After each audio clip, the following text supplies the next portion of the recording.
ano naman po yung mga breed niya sa mga manok? At bakit po ito yung Mga breed namin, actually talaga, ang breed namin na nagustuhan ko talaga, ang Kelso, White Kelso. Kasi para silang may isip eh.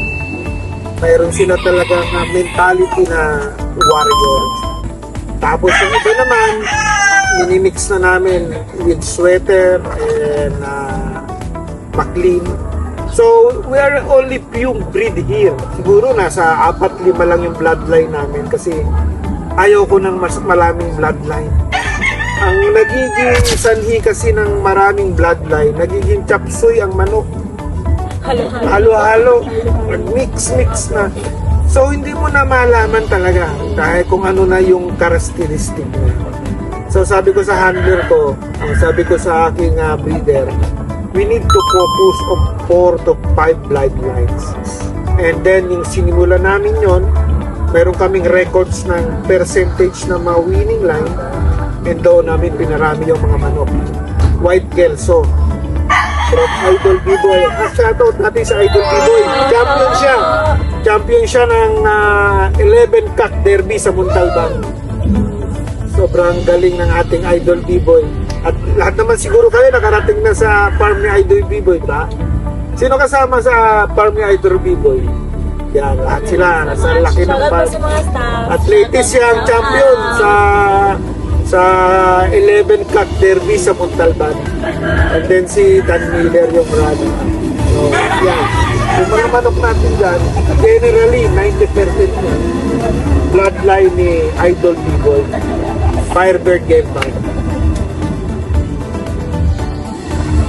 Next question po. Ano po yung natutunan niyo mahalaga sa inyong karanasan bilang kung may-ari sa farm? Talagang isang payo sa akin o ng mga kaibigan ko. Start wisely. Napakahirap nung mag-i-start ka ng hindi mo pinag-aralan. Marami kasi ngayong nag-i-start ng farm na kung ano lang yung bulong-bulong lang, ito gawin mong manok, ito gawin mong manok. Talagang nung simula, wala pa kasi talaga akong mga handler at mga breeder na marunong. Gusto kong i-implement sa kanila yung karanasan ko na pag-aralan ko. Kaso mo, hindi na sila maka-adapt sa gusto ko dahil they have nothing to know about chicken. So, nung makakuha ako ng mga tao na tungkol sa talagang interact talaga sila sa manok, doon kami nag-focus. Kailangan palabasin natin to. At sa awa ng Diyos naman, talagang ang aming breed nasa 80 to 90% winning line. At